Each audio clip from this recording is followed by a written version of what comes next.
I had two conversations with Josh. And the first conversation was just a really simple psychiatric screening encounter where I asked Josh about his symptoms and a bit of his history. And then I went back for a second conversation with Josh to ask AI to comment on whether he was competent for court.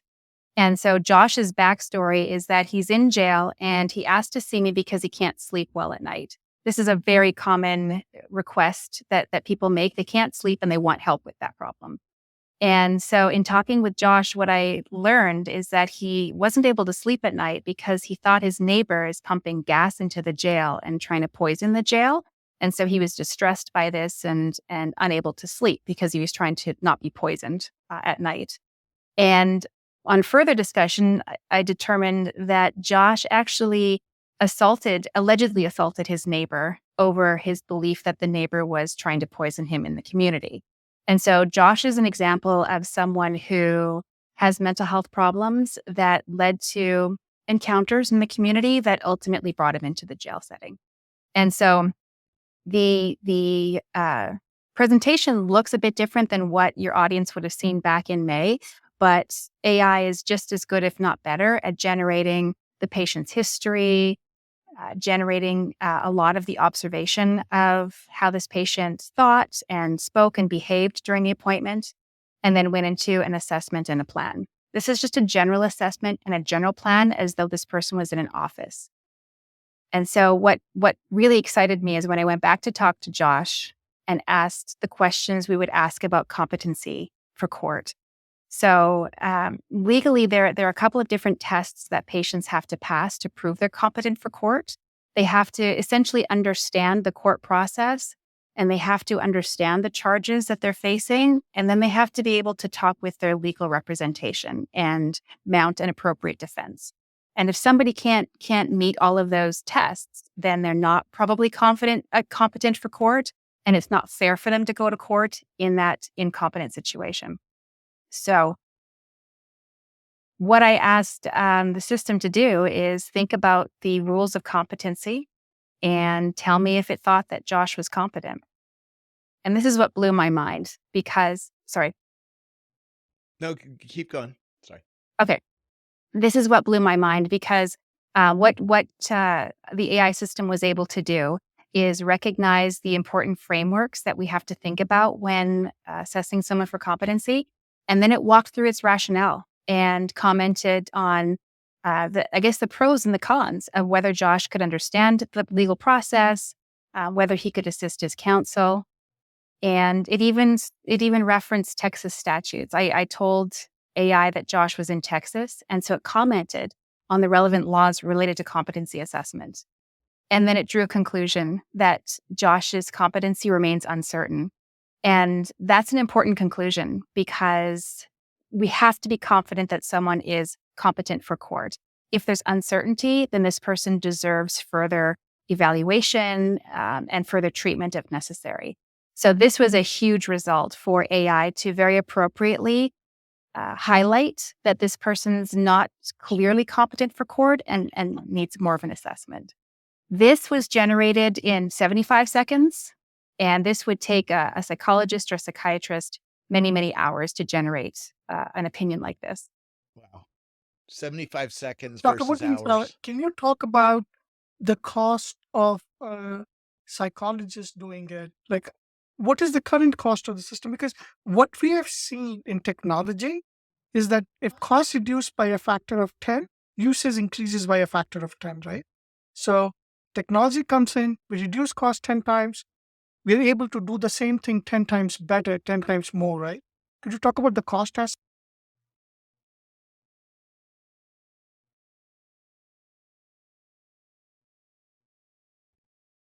Oh, are you Dr. still there? Mundin, did you hear There that you question? are. Okay. Yeah. I did.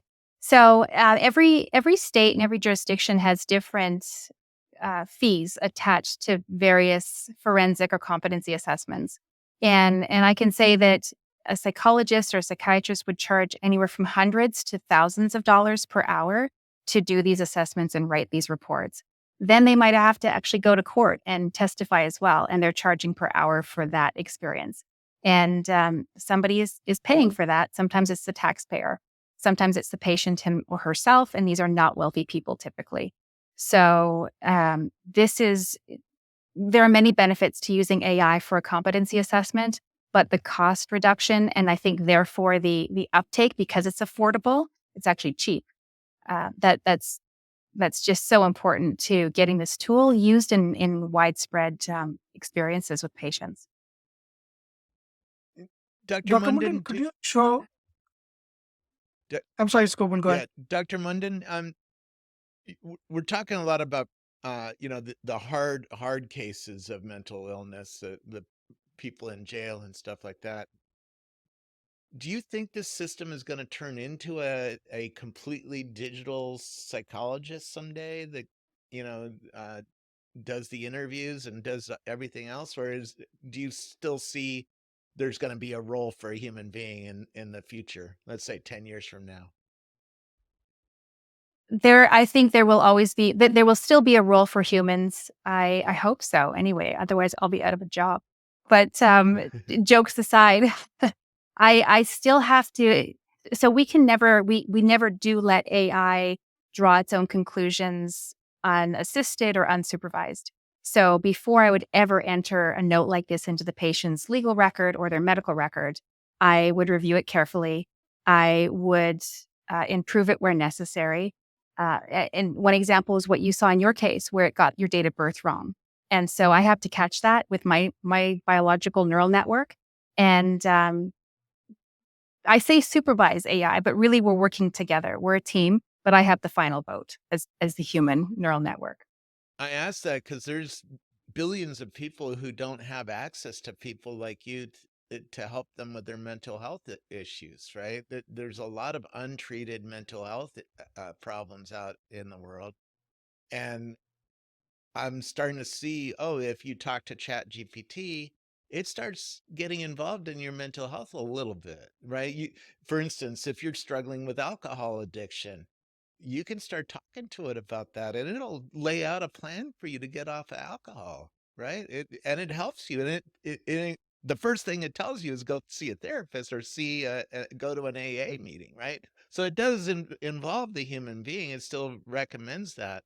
But you're starting to see a new kind of psychiatry that could evolve that is completely AI done, or at least AI done for a few meetings, to get the ball rolling, and then you go see a human psychiatrist, right?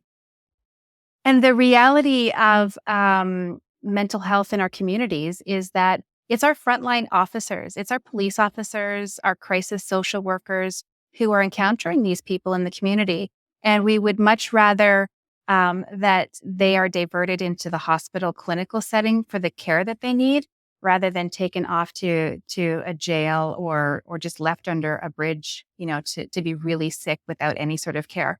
So if AI is incorporated into body cameras and just the monitoring tools that we already have in use in communities, I think we can reach the really mentally ill people a lot more effectively than we're doing now. Dr. Mundin, can you show the conversation that you had with the AI about this patient over and above the report writing? Yes, I can. Let me see. So you want me to show what did you want me to show, Talk Vegas? to AI feature. Yeah, okay. Talk to AI, like when you started talking to the AI about this patient. This bit here. So this is what happened when, after my first encounter with Josh, and I figured he might not be competent for court, I asked AI to consider everything that it knew about Josh and comment on what needs to happen to improve his competency for court. And it generated a really thoughtful recommendation plan. It recommended that Josh get the mental health help that he needs, that he is educated about his legal circumstances and the court process, that's describing competency restoration. It's encouraging that he talks with his lawyer, that he has regular updates and assessments from the clinical team, and that we address his physical health and his coping strategies. So with just one simple question to AI, it generated a generic recommendation, but a quality one nevertheless. And with more precise prompt engineering, we could make this output even better for somebody like Josh. You're on mute. I'm sorry. Scott, when you see notes like this on patients, this really improves the consistency of care for everybody who goes through your institution, right? Apologize for that. Yes, when Dr. Mundin Oh, no. shares these with me, it makes it it does, it brings us all together, and there's a just more of a collaborative effort from everyone involved to move them through the system. Yeah. How would you want to see the system expanded? I would like to see it expanded into our medical charting. Uh, our also we have it kind of understanding our network of care we have to provide. We have licensed professional counselors. We have nurses with LVNs, RNs, nurse practitioners, a medical doctor, Dr. Mundin, and then we have discharge planners. And all of these folks, along with our security staff, are putting eyes on each of these persons, ones that are incarcerated every day. Man, being able to bring all this information together from all those different platforms gives us a much better picture of what's going on and helps us not only to manage their behavior, but manage their medical and mental health care also.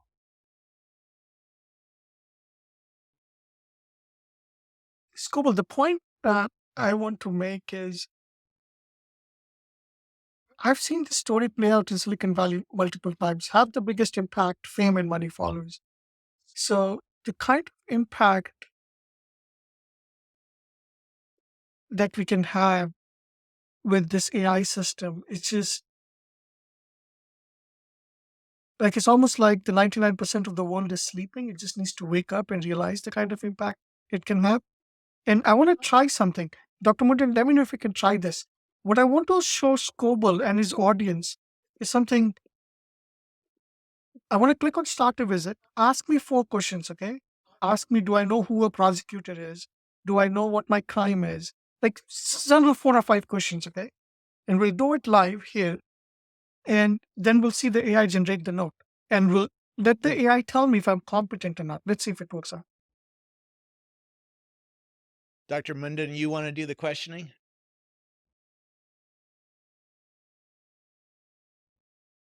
You're on mute, Dr. Mundin. I can ask the questions. Anybody can ask the questions. What do you all prefer? You're the let's do the therapy session just like between the two of you, Dr. Mundin Okay. and Vikas. Okay. And All when right. you do that, Dr. Mundin, if you could describe what you're doing, like what you're entering for the ID and the name and what's the significance of it, Sure. and how we've been able to boil the system down to so simple, just the basics, just the basics. How do we take everything else away and just give what you need? And how you've designed the system. You literally are the person who's minimized the number of clicks and all that. So the spirit of this system has always been to try and approximate a notepad and a pen to take notes and not clutter it up with a bunch of other stuff that we might be nice to have, but we don't need to have it when we're talking with patients. And so what I've done here is I've started a visit that automatically gives me the option to enter an ID number and the patient's name or the patient's initials, which I've done. As I'm talking to this person, I can enter some observations just to jog my memory if I need that. But I also can be very confident that AI is actually capturing my conversation with this person. And so then what I do is I click here to, I need to select my prompt. So I need to select my prompts. I'm going to select a competency evaluation prompt for this person. And then I will talk to Vikas. Okay, so Mr. Kedia, I am a psychiatrist and I work here in the jail. And I just wanted to come and check and see if you're having any mental health problems that you need help with. No, I'm okay. I'm here and I'm okay. Do you know why you were arrested and why you're in jail right now? I have no idea. I was sleeping The next thing I know, the cops are banging at my door, and an hour later, I'm at the jail. Okay. Do you know if you've got a lawyer who's going to help you figure this out? Yeah, I understand that the state should give me a lawyer, right? Have you been told the name of your lawyer, or have you been told who you're going to have helping you? I don't know. I have all these people talking to me, and I'm not sure what they're telling me. Uh, but no, I don't have someone I can call today. I don't have someone I can call and talk to today. I don't know the name of this person. Okay. Have you ever been to court before? Yes, I have. Okay. So one thing that's going to be really important is to make sure that everything about court is very clear for you. So I just want to check on a couple of things. Do you know what the judge's job is in court? To convict me? Do you know what your lawyer's job will be in court? I don't know. He just seems to not have any time ever. So I don't know why he's there. Do you know what the job is for the other lawyer, the prosecuting lawyer? I don't know. I just think he's friends with the judge. They just seem to have a good Okay. relationship. I think they probably see each other every day. And they've already pre-decided what they want to do with me. Okay. Do you know what charges you have to talk about with the judge? I have no idea. Like I said, I was sleeping, and next thing I know, I'm in jail. Okay. Do you know what your options are when you go back to court? Like, do you know what you could plead or what you could say to the judge? No, I have no idea. I have resigned myself to my fate. Does any of this make you feel suicidal or have any dangerous thoughts? No, I seem to have fun in the jail. I have my friends here. I Okay. learn new tricks. Okay. All right. Is anyone causing any problems for you in the jail? No, things okay. I got doctors, Lieutenant Solon taking care of things. Okay. All right. Well, make sure that you let us know if you're having problems because the deputies will help you and any of the medical or clinical staff will help you too. Okay. Okay, thank you, doctor. Do you have any questions that you want me to answer? No, thank you. Okay. Thank you for talking with me. Thank you. So that was Okay. just a So few now, minutes. yep. So I'm going to end that. And so what you can see now is the note generation is in progress. So we'll see what it can do here.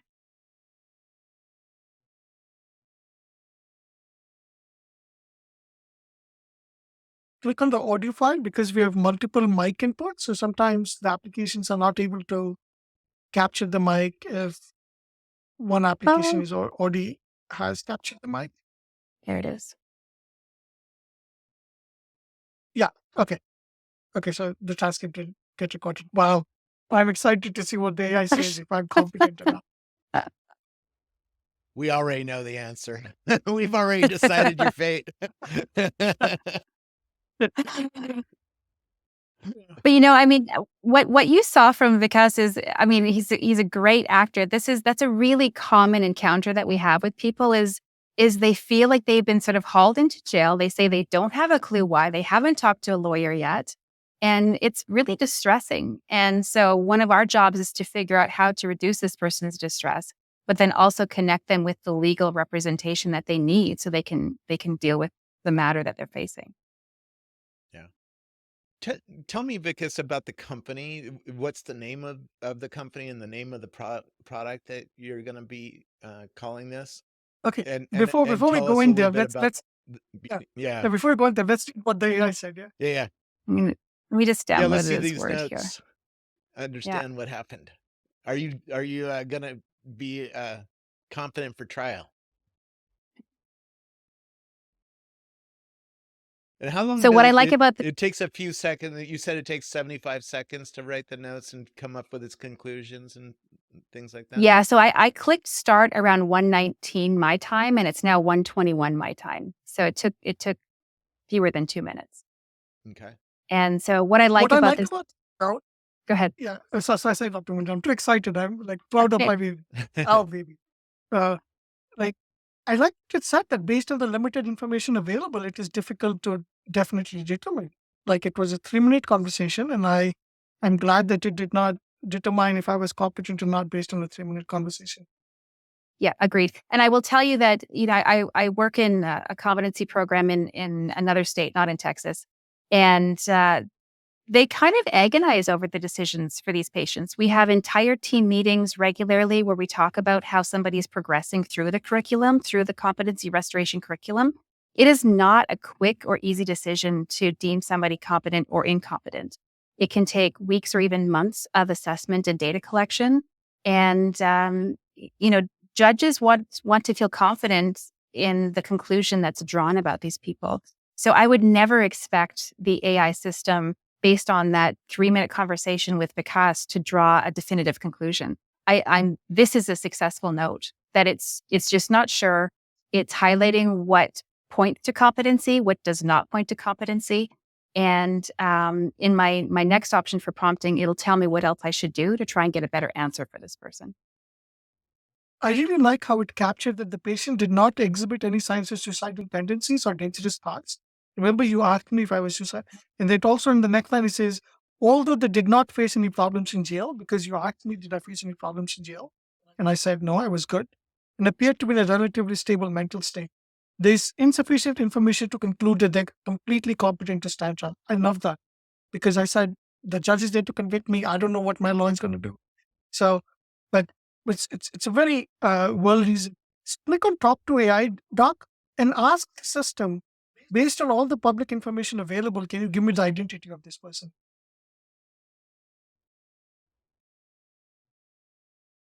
Because if our gray area anonymization system starts to fail, Like that. yeah, something like that. Let's see what it does.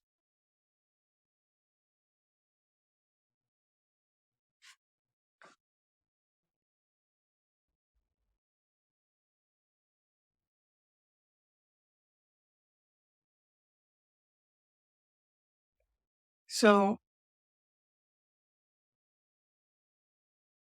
I think if we can appropriately anonymize data and still be able to use these commercial LLMs, which I think of them as commercial operating systems, I think we are in for a very interesting world.